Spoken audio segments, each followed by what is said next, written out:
em, de lo que vimos el otro día, ¿cierto? Vimos los distintos métodos. Esencialmente lo que estábamos haciendo el otro día era, voy a ponerlo acá, era resolver un sistema de este estilo, ¿cierto? Un sistema de este estilo donde vimos el método de Euler, vimos el método de Runge-Kutta, el de orden 4, o sea, vimos el de orden 2 y el de orden 4, y vimos que en verdad, en general, Runge-Kutta funciona mejor que Euler, pero a veces hay ciertos casos o hay ciertos como aspectos de estos dos métodos que hacen que no sea tan como definitivo, digamos, el definir que Runge-Kutta es efectivamente mejor que Euler. Así que y ahí le mostré este link que estaba acá, ¿cierto? Donde hacer una comparación como bien extensa de distintos métodos de integración con distintas ecuaciones diferenciales, y a veces Runge-Kutta se portaba pésimo comparado con Euler. Así que eh, eh, por eso es que es bueno tenerlos como que los dos en carpeta. Y por último, bueno, aquí también comentamos el tema de cómo se resuelven las ecuaciones diferenciales de orden superior, ¿cierto? Que uno normalmente, aquí hicimos el ejemplo solo para orden 2, que va a ser difícil que lleguemos en el curso a algo mayor que orden 2.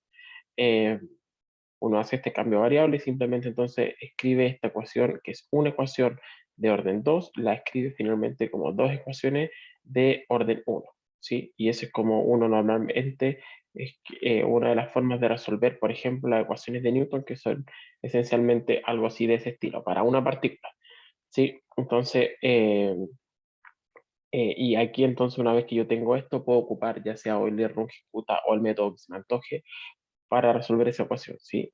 Y existe este otro método, que es el famoso método de Verlet, que tiene la particularidad, hay que borrar eso, tiene la particularidad que no hace uso de, no transforma el sistema de segundo orden en una ecuación de segundo orden, en dos ecuaciones de primer orden, sino que trabaja directamente con la segunda derivada, ¿sí? Entonces aquí eso fue lo que hicimos, esa segunda derivada la escribimos en su forma discreta y finalmente queda ese método de hoy, ¿sí? Entonces ahí lo hicimos con más detalle, ¿cierto? Como lo que hace uno tiene un arreglo de temporal, ¿cierto? La discriminación temporal, y lo que uno quiere obtener es la posición, digamos, de la partícula o del objeto cualquiera en los pasos de tiempo, ¿sí? Entonces así es como, digamos, inicio la sucesión, parto conociendo la posición inicial. Si conozco la velocidad inicial, también conozco el x1, y de ahí para adelante, entonces aplico esta sucesión, digamos, y tengo el arreglo completo. Esa es como la forma en que voy a integrar, ¿sí? Entonces les dije como tarea para la casa, qué sé yo, que lo apliquen, que de hecho es lo que van a tener que hacer en su tarea finalmente, es cómo se adapta este método de Verlet cuando ahora yo incorporo la velocidad. Sí, no va a ser tan distinto en verdad. Sí, entonces hay que revisar lo que ya vimos al principio de la clase pasada, que era cómo se escriben las derivadas en una dimensión, ¿cierto? Y se discretizan. Entonces, haciendo eso, uno puede incorporar, por ejemplo, y resolver algo aquí. La idea es que tengo que esta fuerza, que en general aquí le puse explícitamente que dependía de la posición, depende también de la velocidad, que es el problema 2 de la tarea. Sí. Entonces, mencionamos también que esto se ocupa en el problema de n cuerpos, que es esencialmente resolver las ecuaciones de gravedad para n objetos, ¿sí? Es un problema muy famoso, como les digo, hay gente que lo ha estudiado teóricamente, pero cuando ya hasta 3 se puede estudiar más o menos teóricamente, cuando hay el problema de tres cuerpos, pero después de ahí para adelante se vuelve todo inmanejable, no hay nada que hacer, y ahí realmente hay la necesidad de un computador, ¿sí? Incluso para el objeto, el sistema de tres cuerpos, no hay muchas cosas que uno pueda hacer analíticamente, y eh, ya ahí es necesario un computador, ¿sí? El hecho de que la fuerza se comporte de esta forma, que en este caso es gravedad, actúa como el inverso al cuadrado de la distancia. Entonces, con tres objetos tengo sistemas caóticos, hay un montón de cosas que se ven bien bonitas, y como les mencionaba, el sistema Sol, Tierra, Luna, el sistema de tres cuerpos, que si yo aíslo todo el resto de cosas en el universo y lo estudio como un problema de tres cuerpos, ya es suficientemente sí, interesante, bonito y difícil de resolver. eh, y depende mucho de las condiciones iniciales que le ponga, qué sé yo. Pero ese, al computador, esencialmente es trivial hacerlo, ¿sí? parte como bonita o más, esto era en video, que ya no se lo puede mostrar como video, ¿cierto? Pero que uno lo puede aplicar esto a formación de galaxias, evolución de galaxias, colisión de galaxias, como está acá. Y ahí, por ejemplo, fíjense el número de objetos que ocupan, 10.000, no sé aquí cuánto dice, cuántos objetos aquí, no están los datos acá, cuántos objetos hay en esta simulación. Incluso gente hace con 1 millón de objetos y ahí obviamente el tema como, las ecuaciones son las que son, ¿cierto? Pero hay todo un tema como de ingeniería computacional, de cómo resolver con los recursos limitados de un computador semejante número de ecuaciones, ¿cierto? Entonces, aquí tal cual estaba puesto acá, es 6 veces, o sea, si es que olvido rotación, aquí no hay rotación de objetos, solamente traslación de objetos, y que lo identifico como puntos, entonces tengo ese número de ecuaciones. Entonces, imagínense el número de ecuaciones que tengo que resolver. Bueno, son 60.000 ecuaciones en simultáneo que tengo que resolver. Y además, con el hecho que la fuerza vaya como 1/la distancia al cuadrado, es un tema que también es un poco crítico numéricamente hablando.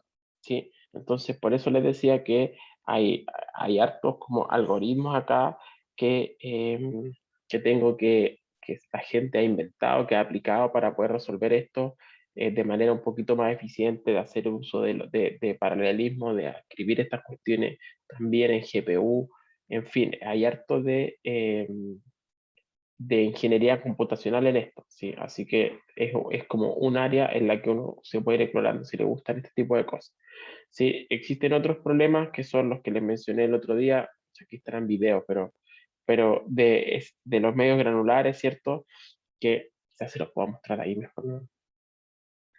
Déjeme abrir la cuestión, a pasar aquí más rápidamente a lo de hoy día, ¿cierto? Pero este es como un resumen,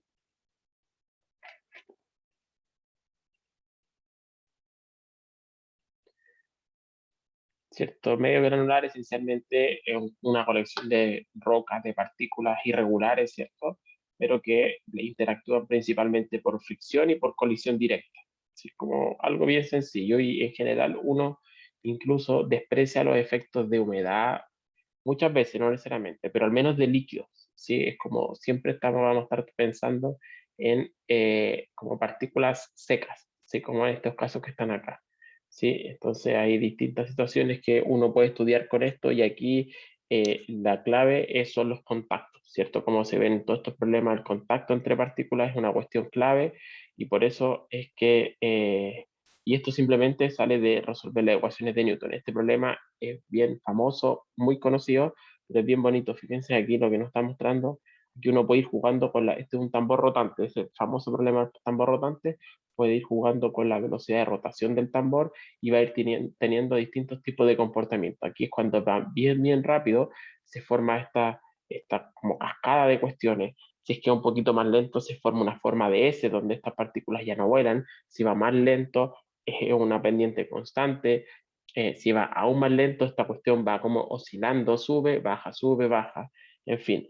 Eh, Hay distintos tipos y esto tiene un montón de aplicaciones para entender fenómenos naturales como avalanchas, como les decía, fricción, incluso en la industria, estos dos problemas, o sea, este problema en particular es ultra archi, como que útil de entender incluso para modelar otro tipo de situaciones y procesos que ocurren en distintas empresas. Entonces, son herramientas que estos últimos años las empresas han estado como requiriendo, gente que entienda estas cuestiones, que las resuelva, que maneje estos software, en fin. Entonces, creo que también son, o sea, se los cuento porque creo que son áreas que podrían, si es que a alguno de ustedes les gusta, podrían ser como que áreas a explorar en su futuro, ¿sí? Si es que a alguien le gusta esta cuestión más de por este lado.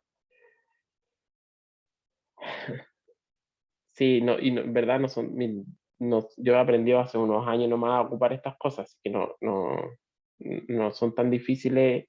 Esto no es mi área de formación y he aprendido igual, así que no, nada de esto es tan complicado. Y lo bueno es que algunos de estos códigos estos son como, muchos de estos funcionan en base a algunos, a mí no me gusta tanto, pero es en base a Python. Otro, el que ocupo yo harto, que es el donde se reprodujo este gráfico, el de la derecha.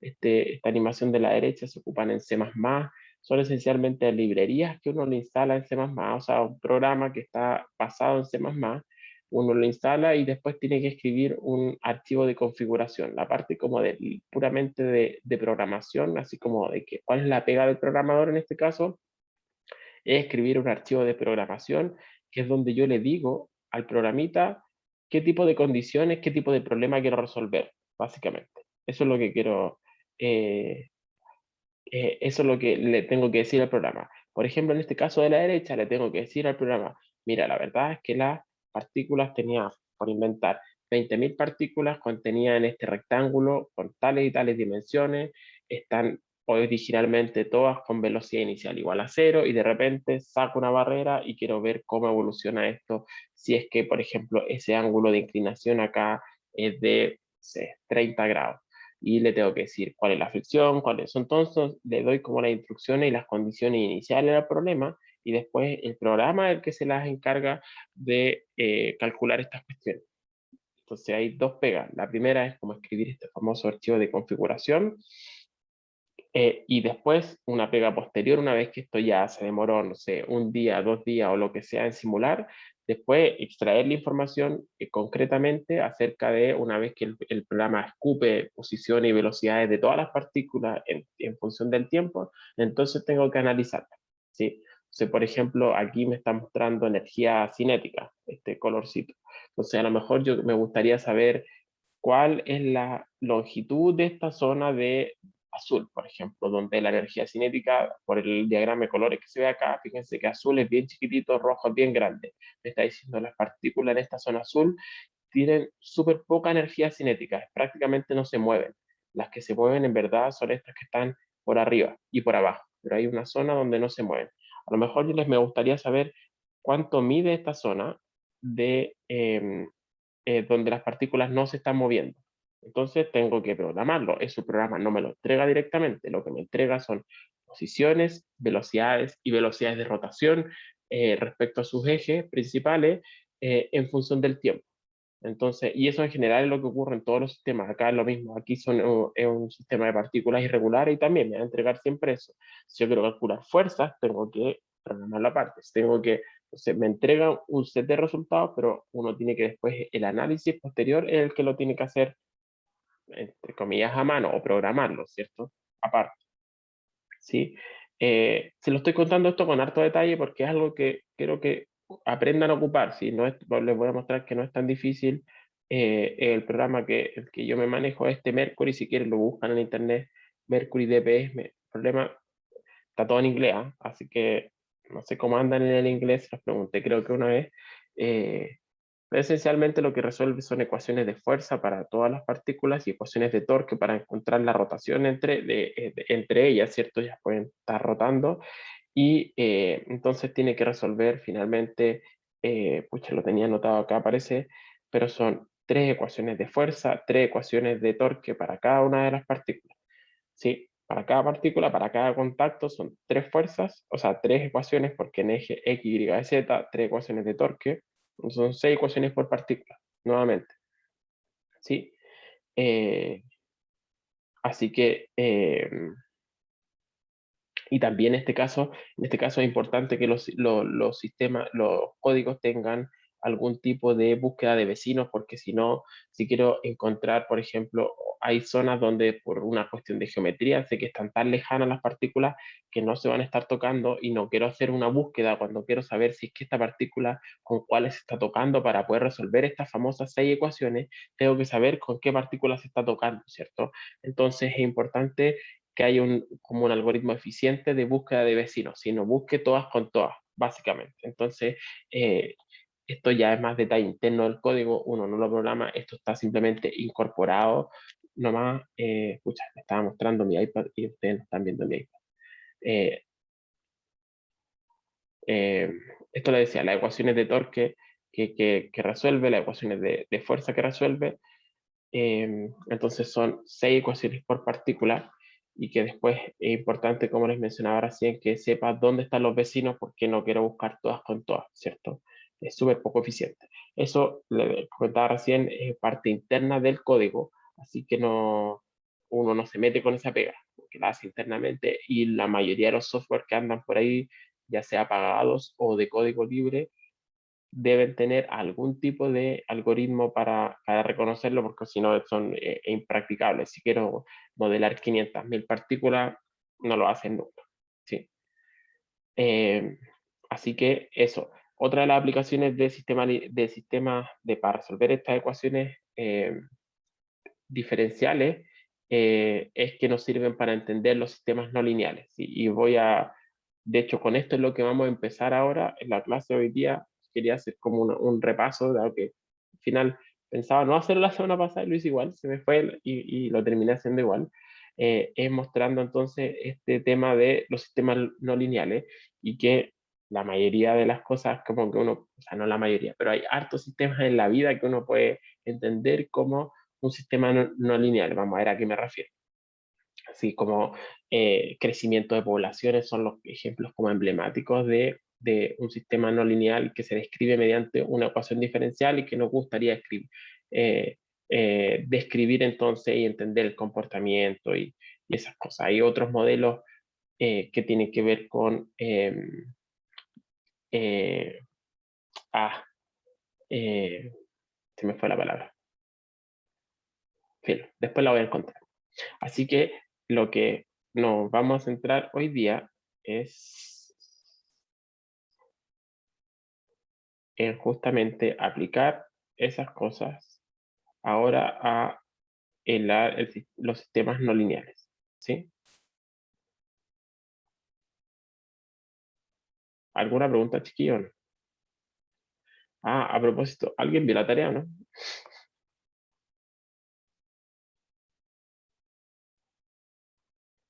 ¿Han visto la tarea, no? ¿Tiene alguna pregunta o no? Ya, chiquillos, les aconsejo que empiecen pronto, porque no, sé que todos tienen cosas, pero no dejen las cuestiones para última hora, porque si no quiero que me anden preguntando si cuando queden 2 días, profe, estoy haciendo esto, ¿qué quiere decir? O no entiendo esta cuestión, porque cuando quedan 2 días ya ahí eso me dice algo, que recién empezaron, ¿sí? Entonces, por algo se la subí con tanta anticipación, porque es para que la vieran, es su primera tarea, ustedes esencialmente no es nada mucho nuevo, tienen que desempolvar eh, las cosas que ya revisaron. Recuerden que esto de Euler, Verlet y Runge-Kutta ya lo vieron en su otro curso de acuerdo numérico, ¿cierto? Así que eh, no sé si hicieron una tarea de este estilo alguna vez o simplemente le entregaron, esto es más como de análisis también, y de no resuelva y se acabó, sino que resuelva y haga algo más. Sí, eh, no, chiquillos, no se crean ese cuento, de verdad que no, porque no funciona. Si quieren quedarse después del último día, el día anterior, hasta las 4 de la mañana programando, bacán, pero les aconsejo que mejor no lo hagan, que no lo establezcan como una práctica como en su vida. Es con mi consejo de más viejo nomás,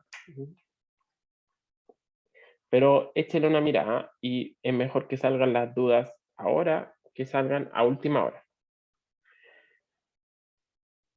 Ya, entonces, ¿con qué vamos a comenzar? Entonces, ya, bueno, como les decía, esta como gran unidad, porque son en verdad, yo calculé a logímetros, como 3 clases, eh, son los sistemas dinámicos. ¿Sí? ¿Qué es un sistema dinámico? Si en general, uno, así como al principio voy a estar pensando bien, o sea, no bien abstracto, pero en general uno simplemente está pensando en ecuaciones diferenciales de este estilo. ¿Sí? Entonces voy a tener, y ojo que son todas de primer orden, como que sea como sea, ya me la ingenié para escribir ecuaciones diferenciales de primer orden. ¿Sí? Entonces, voy a estar pensando que tengo una variable x1 que está definida como, o sea, x1 punto igual f1, x2 puntos f2, ¿cierto? Y entonces donde yo conozco f1, f2 hasta fn son conocidas, ¿sí? Estas las conozco. Entonces conozco completamente la expresión de este sistema dinámico. Por ejemplo, un ejemplo así como bien simple, un resorte que parece un resorte con disipación, o sea, donde está el efecto de el roce con el aire, por ejemplo, si tengo una partícula que está moviéndose aquí y digo, entonces tengo una partícula de cierta masa, la cual está conectada a un resorte constante elástica acá y además por efecto de moverse aquí en esta dirección, existe una fuerza adicional debido al viento, ¿sí? O al roce con el aire, perdón, no al viento, al roce con el aire, ¿sí? Entonces, em, ese es un problema que, bueno, es un poco fome de resolver numéricamente porque tiene solución analítica. Entonces, es como, ¿para qué lo vamos a resolver numéricamente si, o sea, se lo podría mostrar ahora, pero no tiene tanta gracia porque si incluso tiene solución analítica, ¿sí?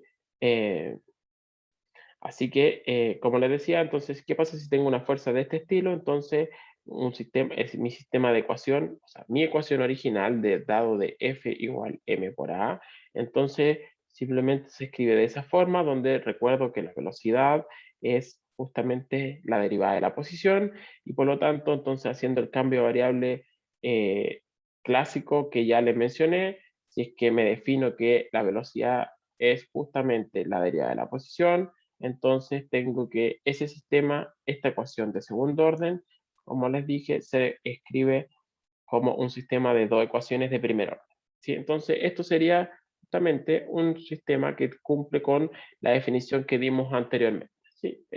Tengo derivadas por el lado izquierdo y funciones de las coordenadas o de las funciones, una función de funciones por el lado derecho, ¿sí?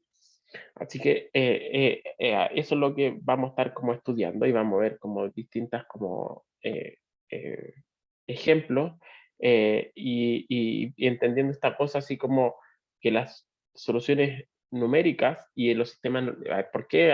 Un comentario, ¿por qué además no lineal? ¿Por qué no interesa el sistema no lineal?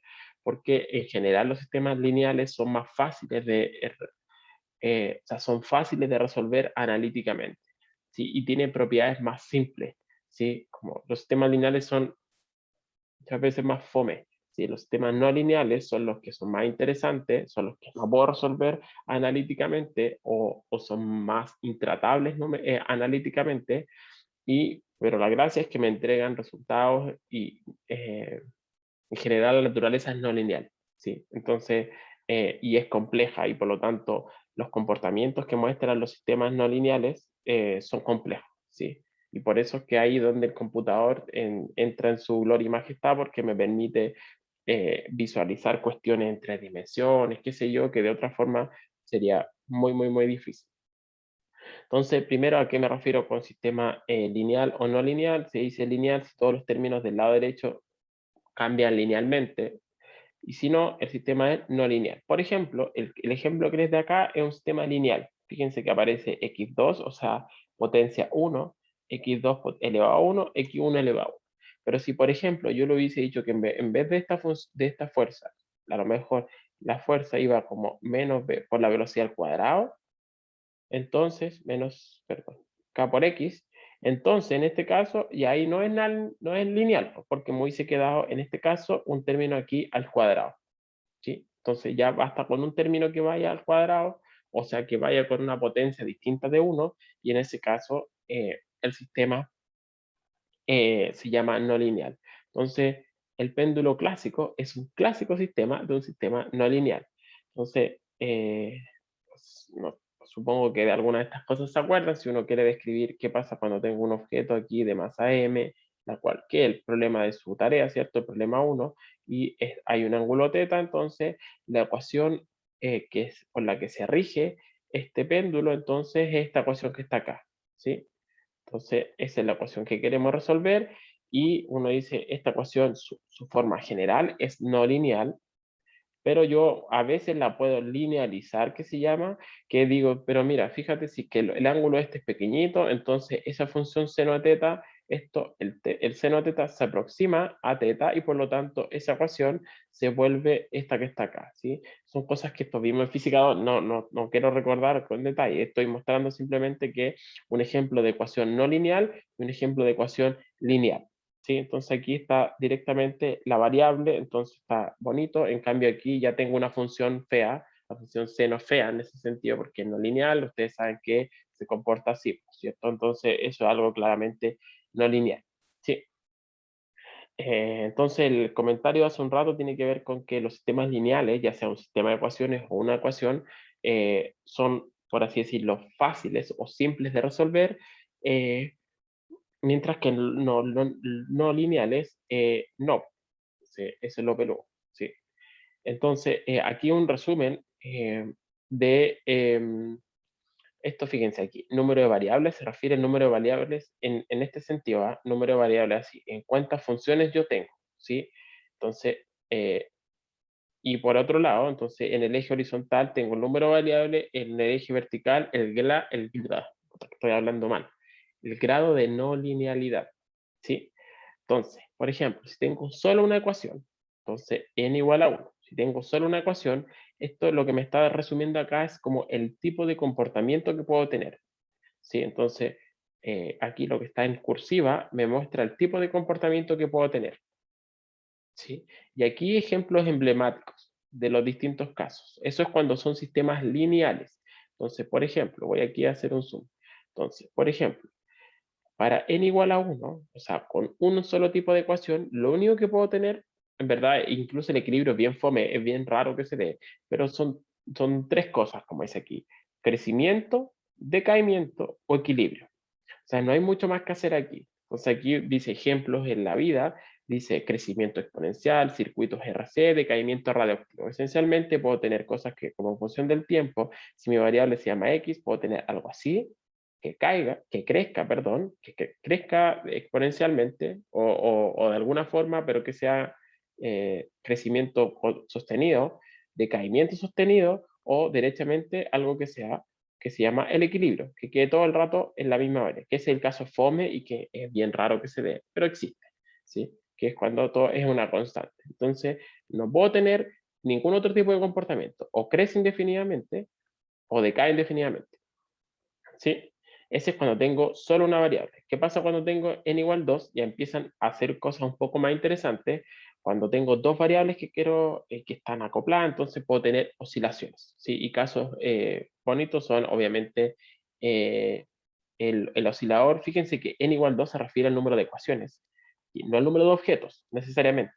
Entonces, aquí tenía solo un objeto, o sea, solo un objeto, pero por el hecho de que esto cuando lo escribo en el formato que me interesa, se convierte en un sistema de n igual 2, entonces aquí sí puedo tener efectivamente oscilaciones. No quiere decir que siempre hay oscilaciones, quiere decir que puedo tener oscilaciones, ¿sí? O sea, puedo tener crecimiento, decaimiento, pero también puedo tener oscilaciones, ¿sí? Pero este es como el caso estándar, por así decirlo, ¿sí? A veces son oscilaciones que decaen, oscilaciones, sí, pero son oscilaciones, ¿sí? Circuito RLC, en fin. Em, ¿Qué más? Bueno, aquí dice con n igual 3, dice ingeniería civil, estructura, ingeniería eléctrica, en fin. Fíjense que qué es lo que pasa para justamente cuando tengo muchas variables. Aquí empiezan a ocurrir, dice, dinámica molecular, mecánica estadística. Es cuando, por ejemplo, tengo, no sé, 100.000 partículas que están en una caja. El típico problema que ustedes a lo mejor vieron hasta como a ver gases ideales, no sé si lo vieron en química, tengo muchas partículas acá en una caja, están a cierta temperatura y están todas moviéndose con velocidades, ¿cierto? Como que aleatorias, chocando todas con todas. Es parecido a los sistemas granulares que les mostré hace un rato, solo que acá, en el caso de un gas, no disipa, no hay disipación. ¿Sí? En este caso, ahí lo que uno tiene son fenómenos colectivos, como se llaman. En el caso de un sistema granular, es un caso así como que clásico, cuando tengo 100.000 partículas en un silo que quiero ver cómo descarga. Entonces, ese es un caso de fenómenos colectivos. Puedo ver patrones, puedo ver distintas estructuras que se están dando, ¿sí? Y por último, el continuo, que esto sí que ni siquiera lo vamos a tocar en este curso, porque además incluso ustedes vieron las herramientas numéricas. Para eso, esencialmente, lo que uno hace son resolver ecuaciones derivadas parciales, ¿sí? Entonces, resolvieron la ecuación de calor, la ecuación de onda, o al menos eso debieron haber hecho, entiendo, si es que cuando vieron métodos numéricos aplicados a estas cosas. Sí, yo no me voy a centrar en lo absoluto en esta parte, Sí. No, hay software que hacen eso. No sé si conocen el software COMSOL. ¿Lo conocen o no? COMSOL. Se llama así. COMSOL. A ver si mientras lo abro, es un poco pesado y bien caro, que por supuesto no lo compré, pero ustedes saben que uno se puede conseguir las cosas por ahí. Déjenme,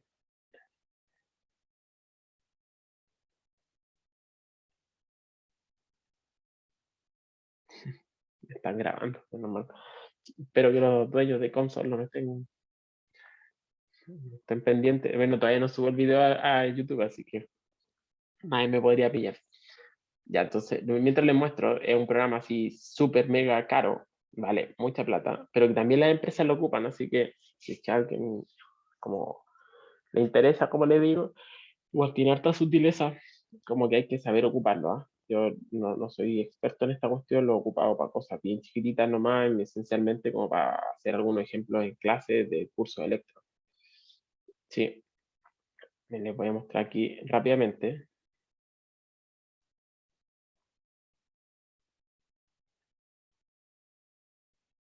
Ya, el programa Console, esencialmente, así parte, aquí ya lo abrí, aquí uno parte y dice, ¿qué tipo? Es un programa que resuelve ecuaciones derivadas parciales en distintos sistemas físicos, químicos, de ese estilo. Entonces uno primero tiene que decir, ¿qué tipo de problema quiere resolver? Algo que sea así 3D con todas las de la ley, algo que a lo mejor sea 3D, pero que tenga cierta simetría, a lo mejor quiero resolver un cilindro, no sé qué, o algo solamente en el plano, en fin. Entonces, por ejemplo, si quiero algún problema así con todas las de la ley en 3D, entonces selecciono 3D y después me dice, ¿qué tipo de problema quiere resolver? Quiere resolver, por ejemplo, algo de electromagnetismo, quiere resolver, calcular campo eléctrico, campo magnético, entonces uno le indica al programa qué tipo de problema es el que tiene, así como que en la vida. Entonces, fíjense que hay un montón de cosas. La versión que tengo yo, la versión que compré, venía con todos estos paquetes. Entonces, si uno quiere resolver un problema de fluido, entonces le pone aquí a fluido y va a resolver. Lo bueno es que el programa ya sabe qué ecuaciones tiene que resolver. Entonces, si quiero, ustedes ya aprendieron a hacer en su curso el tema de, por ejemplo, calcular, resolver la ecuación de calor. Ya, esta lo tiene y seguramente es mucho más eficiente que lo que ustedes hicieron porque tiene código, o sea, tiene optimizaciones de eso. En fin, entonces hay, fíjense que hay caleta de como de física o de problemas en las que uno puede resolver, ya sea estático o dinámico. Entonces ya, sigamos que quiero resolver una cuestión de campo eléctrico. Entonces pincho acá y digo, ya sé, quiero resolver solo un problema de electrostática, así algo bien simple por ahora. Entonces lo agrego aquí, debería aparecer por acá, y después entonces me quedo con, digo, quiero resolver el potencial. Poner alguna cosa. Sí. Entonces aquí va a cargar. Es bien pesado el programa, como que ocupa harto recurso. Y aquí tengo que apretar 2. Sí. Entonces, este programa consiste esencialmente en que uno diseña una cuestión en 3D, tiene que resolver una cuestión en 3D, o sea, por ejemplo, tengo que definir una geometría y digo, mira, ¿sabes qué? Voy a partir con un cubo y voy a, no sé, pues de uno por uno por uno y voy a, ahí tengo el cubo creado, por ejemplo. Esta cuestión. Tengo el cubo creado, le puedo obviamente asignar las dimensiones, cuánto quiero que tenga de distinto ancho, en fin, y si no lo modifico, digo ya, este es el cubo el que quiero resolver, a lo mejor me dicen que esta cara está a 5 volts, esta otra cara está a 8 volts, y quiero saber cuánto vale el campo eléctrico en todo el espacio, por inventar algo. Entonces, uno lo que tiene que hacer es entregarle las condiciones, decir, ya, mira, este material, ¿qué tipo de material es el que tengo acá? Poder abrir los materiales, aquí no me acuerdo dónde está la pestaña de materiales, eh, aquí, pestaña de materiales, y puedo buscar materiales, por ejemplo, acá, y digo, ya sé que en verdad el material es cobre. Entonces busco cobre aquí, ¿dónde está cobre? No sé si me lo muestro. Ahí está. Ya, entonces busco cobre, fíjense, pincho aquí, hago doble clic en cuando dice cobre, Y lo bueno es que esto tiene todos los parámetros del cobre incorporado, sabe cuál es la densidad del cobre, la conductividad, cómo se deforma el cobre, cómo transmite el calor el cobre, todas las cuestiones que como que a uno le importan del cobre, entonces están ahí. Y así, fíjense que hay una cachada de elementos distintos, son infinitos. Uno incluso puede agregar elementos a mano si es que sabe, quiere hacer algo que tiene unas propiedades que uno sabe, entonces puedo cambiar estos numeritos acá y configurarlos, y después entonces tengo que poner las condiciones y esta cuestión lo resuelve. ¿Sí? Ya no lo voy a hacer ahora en detalle porque no viene el caso, ¿ah? Pero esto hace toda esta grilla, descomposición, y uno puede hacer, por ejemplo, yo aquí tengo hecho unas cuestiones en 2D, o, por ejemplo, se da lo mismo esto que lo que es, pero esto es lo que se llama un cuadrupolo, por ejemplo.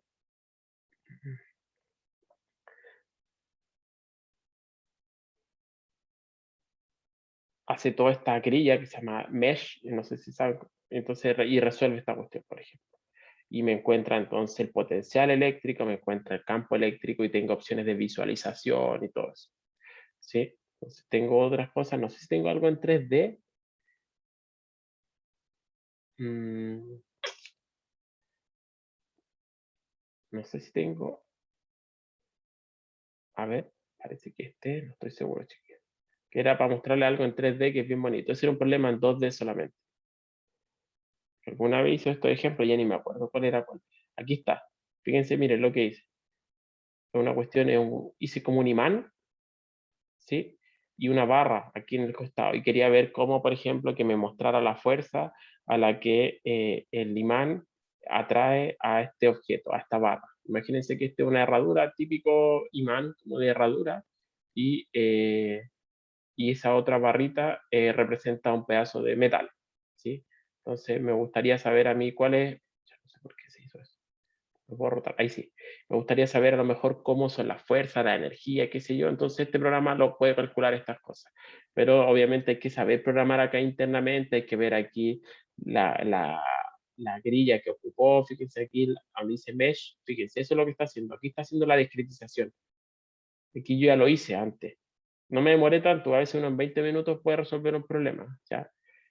Pero hay que saber, por ejemplo, en este caso, es primero dibujar en 3D. Yo dibujé en 3D, diseñé en 3D esta geometría, entonces y además le digo, ¿sabe qué? Ocupe esta grilla en esta parte, ocupa una grilla más fina en esta otra parte, entonces uno puede jugar aquí donde dice mesh, y con el tamaño de los triángulos, en fin. Todas esas cosas que uno ocupa para resolver ecuaciones como en el sistema continuo, y después aquí ya lo hice y tengo los resultados que me gustaban, ¿sí? Y puedo poner que me grafique todas las cuestiones. O sea, es súper mega completa esta cuestión.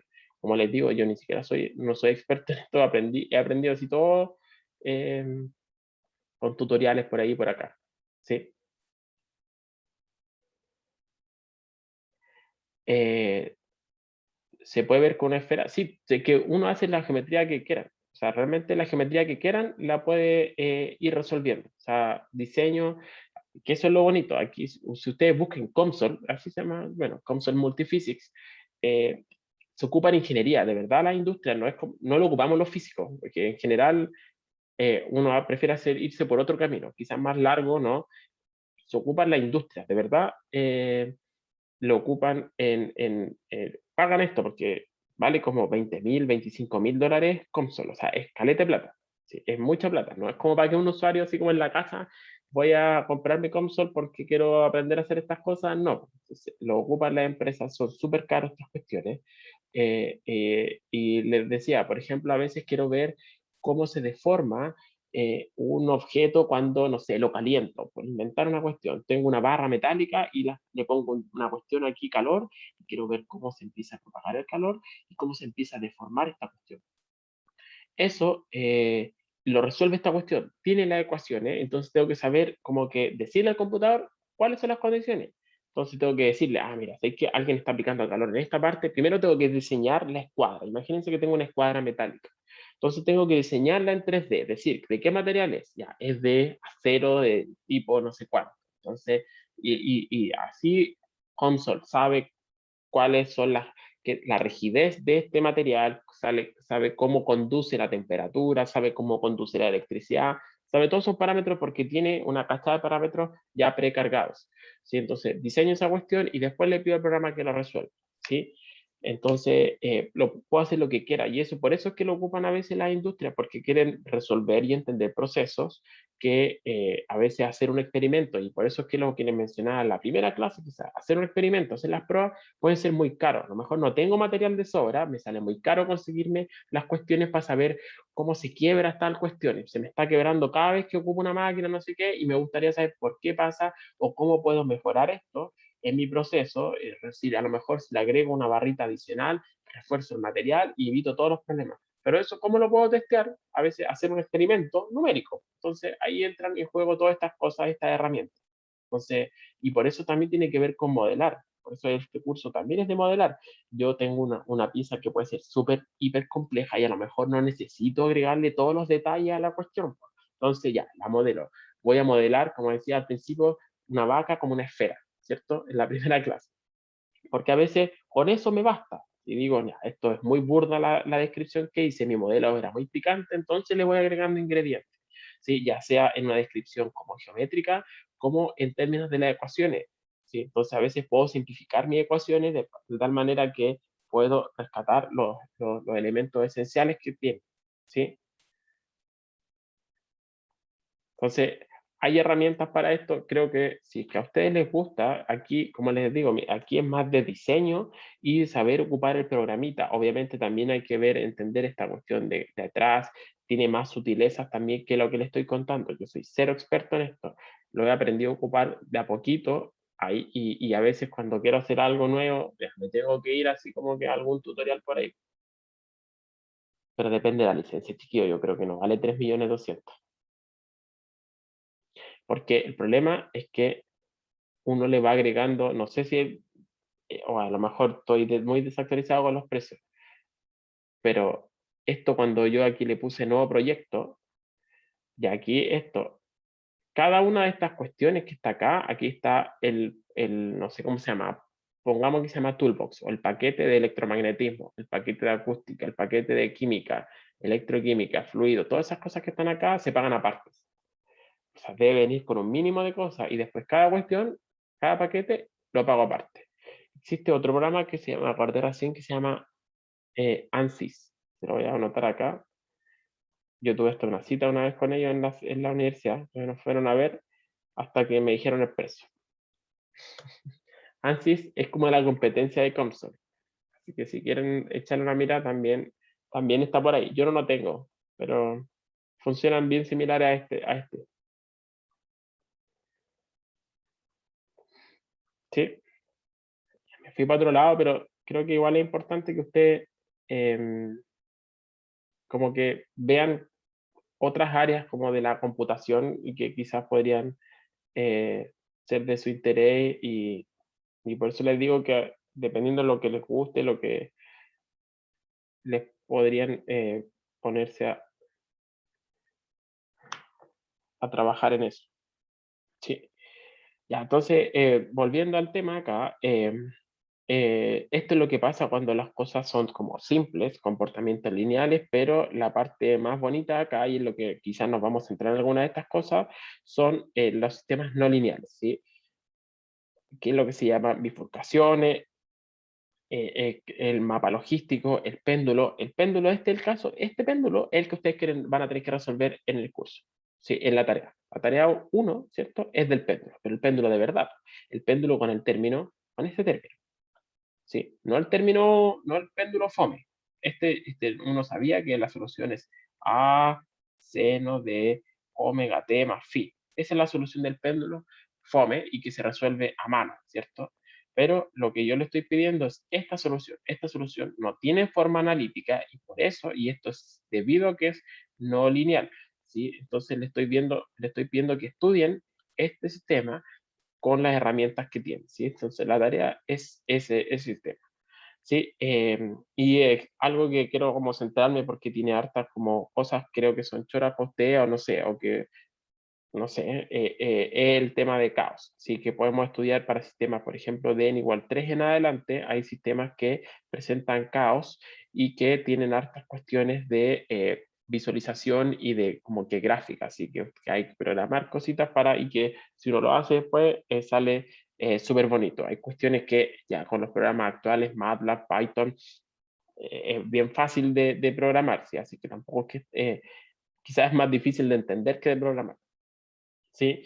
Y estas cuestiones ya son mucho más complejas, aquí dice complejidad espacio-temporal, son sistemas que como que fluctúan en el tiempo y en el espacio, ¿sí? Así que ese es como un resumen del tipo de comportamientos que uno puede tener dependiendo de las ecuaciones que tenga, ¿sí? Ya, entonces aquí un par de definiciones.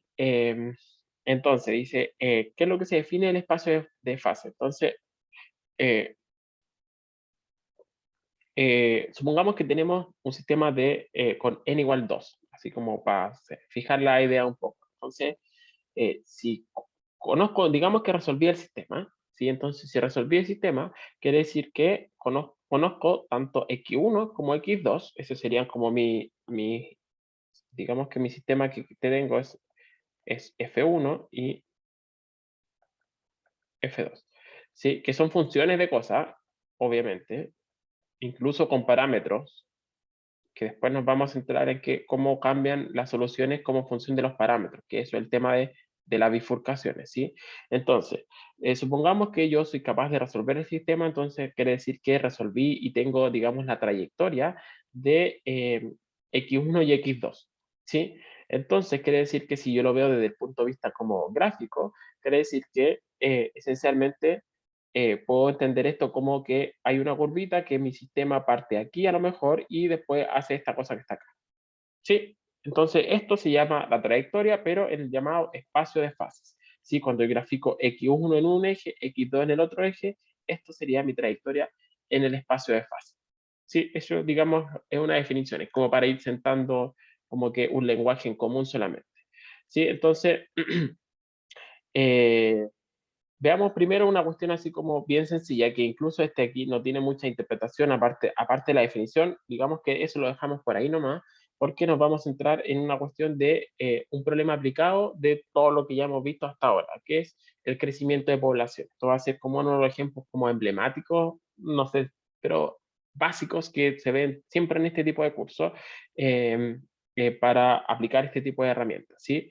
Entonces, ¿cuál es la idea? Que queremos caracterizar la dinámica de una población, ¿ya? Entonces vamos a partir por un caso súper sencillo, que es una población que está así como solita, aislada, aquí no hay competencia. Imagínense una población de conejos que parte con alguna población inicial, que es lo que estamos definiendo acá, y quiero ver cómo evoluciona la población de conejos. Pero la población de conejos, si es que no hay ningún tipo de cazador, si es, me refiero ya ni humano, ni competencia, ni que vengan los zorros a comerse a los conejos, y tampoco voy a considerar eh, como competición, o sea, por comida, digamos que por escasez de comida, qué sé yo, o que hay, qué sé yo, algún desastre natural que empiece a perturbar mi población.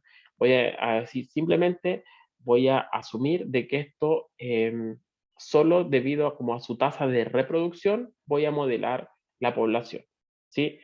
Entonces, mi modelo va a ser súper básico, en el sentido que estoy despreciando un montón de cosas, ¿cierto? Obviamente, como lo vimos hace un rato, o sea, como lo vimos hace varias clases atrás, este modelo no me va a capturar, o me va a capturar quizás algo muy básico, o va a ser bien alejado de la realidad, porque yo sé, por la observación, por todo lo que les mencioné recién, de que la realidad es mucho más compleja. Entonces, quizás este problema, este modelo que estoy haciendo de la población de conejos en una localidad, es demasiado básico. Sea, uno dice, siempre le he mencionado, tenemos que tener el mínimo de ingredientes, pero quizás uno, que es el mínimo de parámetros también en nuestro modelo, eh, no captura la esencia de la dinámica de población. Eh, no sabía eso que pasaba en Australia. Eh, ya, pues entonces, la forma más sencilla de calcular, o sea, de modelar, y más simple, más que la más sencilla, la más simple de modelar una población es mediante, bueno, su tasa de crecimiento. Quiero saber a qué ritmo están creciendo. Entonces, el modelo más simple que podemos pensar es decir que la tasa de crecimiento per cápita es una constante. Entonces, esto es como mi orden cero, ¿sí? Mi orden cero, es decir, la tasa de crecimiento de la población de conejos, es una constante que voy a llamar R. ¿Sí? Viene de rate, ¿sí? De tasa de. Así de tasa de, en cuanto a tasa de crecimiento, por eso ocupa la letra R, por si acaso. ¿Sí? Entonces, escrito en la forma tradicional de una ecuación diferencial, entonces la ecuación que tengo que resolver es esa que está acá. Esa tiene forma analítica, porque es un sistema lineal extremadamente fácil, que es esta que está acá, ¿sí? Pero obviamente si ustedes quieren la meten al computador, ya conocemos Runge-Kutta, Euler, ¿cierto? Entonces pueden eh, eh, calcularla y ver cómo es que evoluciona entonces la población de conejos como función del tiempo. Y lo que uno ve aquí es que justamente el crecimiento es exponencial, donde la tasa de crecimiento R me dice entonces qué tan rápido crece esta exponencial, en el sentido que si este es un R pequeño, por eso le puse R mayúscula, un R chico, entonces va así, pero si fuera un R grande, va a ir mucho más rápido. Y si fuera un R muy chiquitito, va a ser más chiquitito todavía, va a ser así, va a ser exponencial, pero hay distintos tipos de exponencial, ¿cierto? Entonces, y de hecho uno podría ver también este gráfico en el gráfico, en un semilog, ¿cierto? Ya vimos que cuando tengo cosas exponenciales, entonces esas cosas se tienen que ver en un semilog. Así que son distintas formas de visualizar esto, ¿sí? Entonces, ¿cuál es el problema de este modelo? Es que solo está modelando nacimiento y muerte, ¿cierto? Entonces, ¿y por qué? Porque entonces esta cuestión crece sin límite, ¿sí? Entonces, y eso obviamente no tiene ningún sentido, por muy rápido que se reproduzcan los conejos y que tengan muchas crías, el problema es que también, o sea, que no puede crecer sin límite, ¿cierto? Uno sabe que no hay población infinita, si dejo pasar el tiempo, esto realmente tiende a infinito y eso uno sabe que no ocurre. Por lo tanto, tengo que introducir algún parámetro adicional. O sea, así como uno va modelando, primero el orden 1 y digo, ya, veo qué me da. ¿Coincide con la realidad? No, ¿no? ¿Por qué? Porque tengo crecimiento sin límite. Y eso se pega aquí a lo que les decía en el resumen. Sí. Entonces, ¿qué es lo que tenemos que hacer? Introducir el nuevo ingrediente. Entonces, como les decía, obviamente este crecimiento no puede continuar para siempre. Hay distintos temas, como hay distintos factores que empiezan a afectar a medida que la población va creciendo, tal cual está aquí. Entonces hay cuestiones demográficas, hay recursos limitados, incluso todavía aquí no estamos metiendo una segunda especie, solo una especie sola, ya aquí estamos a tratar solo por ahora, solo la dinámica de una sola población.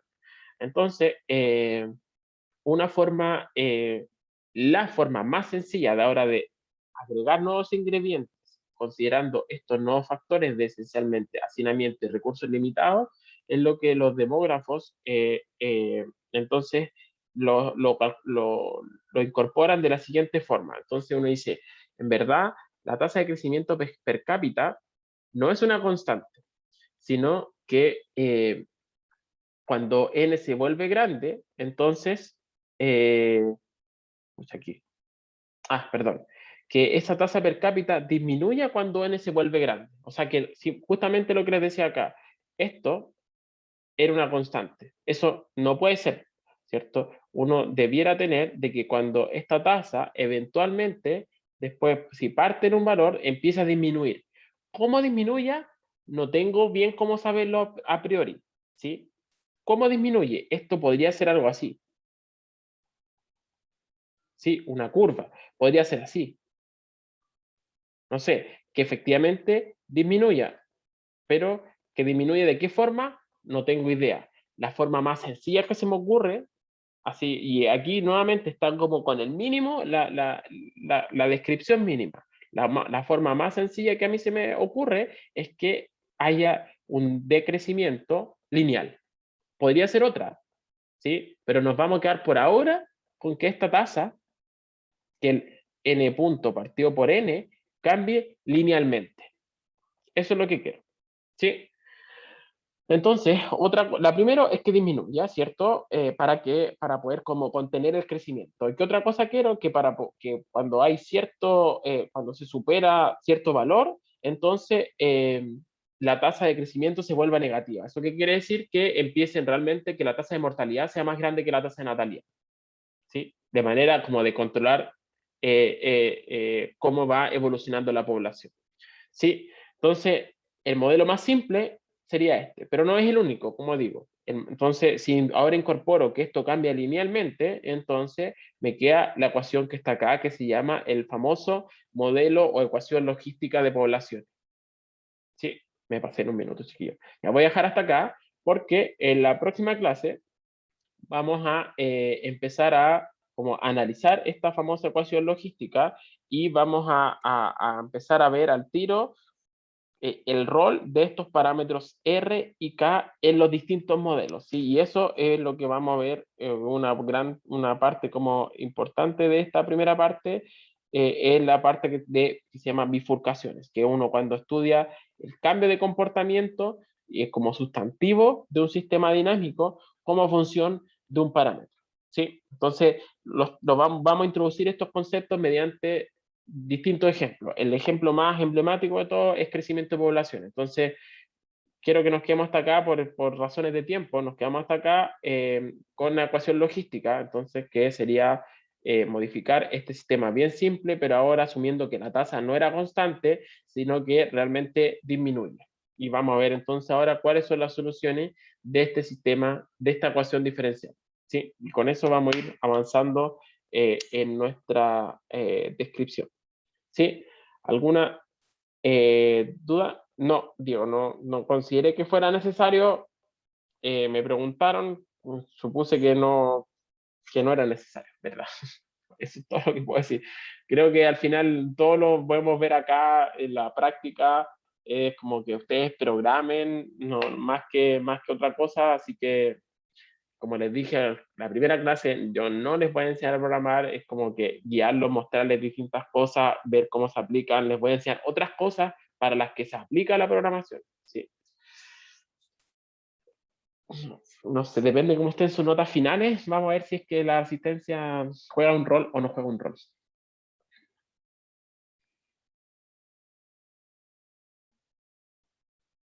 No sé qué es TensorFlow, chiquillo.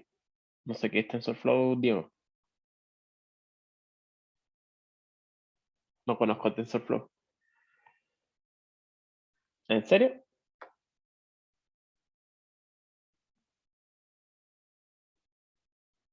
No, pero nadie es serio, no voy a decir, pero no conozco a nadie que trabaje con TensorFlow en mi área, lo siento.